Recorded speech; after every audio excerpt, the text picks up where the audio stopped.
So my name is Ethan, and for the Federalism project, I did drinking ages.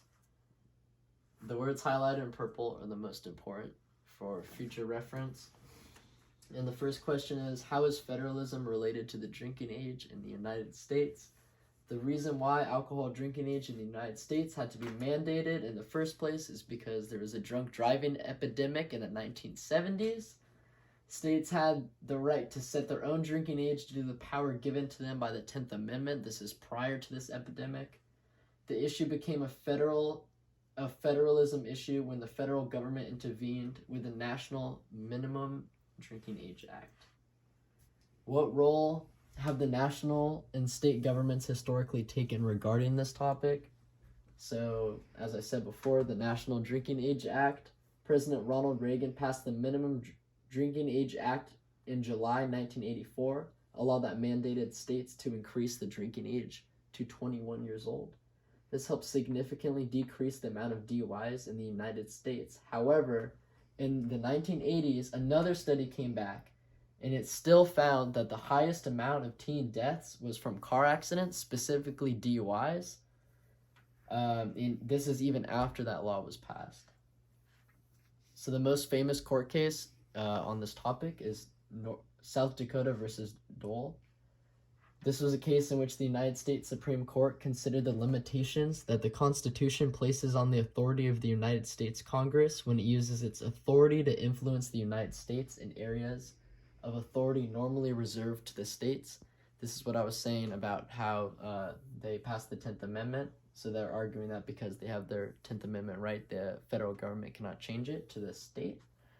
South Dakota, which allowed 19-year-olds at the time to purchase beer containing up to 3.2% alcohol, challenged the law, naming Secretary of Transportation Elizabeth Doyle as the defendant. They ended up winning this court case 7-2. This is my personal opinion on the topic. So me having traveled to a bunch of different countries in my lifetime has found that the U.S. has some of the most illogical and strange laws. Let me start by saying that I do not condone any underage drinking or underage drinking and driving or driving under any substance. Okay, so this is important. Let's take these two charts for example. So this first chart on the left is the drinking ages in the world, and as you can see, 61% of the minimum drinking ages is 18 to 19 years old. And while only 6%, which is the United States and one other country in Europe, has the mandate to 21 years old.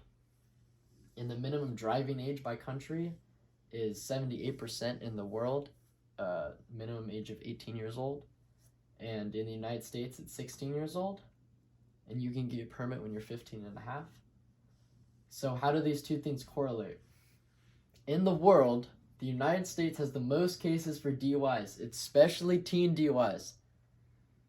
Could this be a correlation from teens getting their license 5 years before they can take a sip of wine or have a drink of beer? I think yes.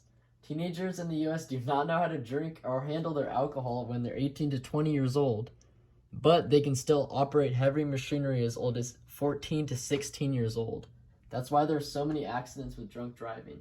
In other countries, this is the opposite.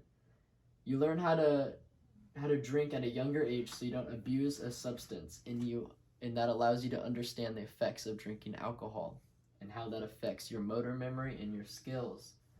Continued. So for these reasons, I think that the state government should have a say in this instead of the federal government.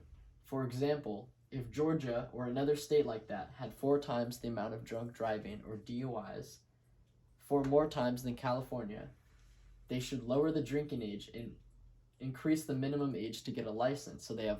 So when they're younger, they have more time to experience drinking with family, just drinking and conversing and understanding the effects of alcohol. That's how other countries do it all around the world, and there's significantly less DUIs accidents than in America. America holds the most amount of DUI accidents in the entire world. And thank you. That's it.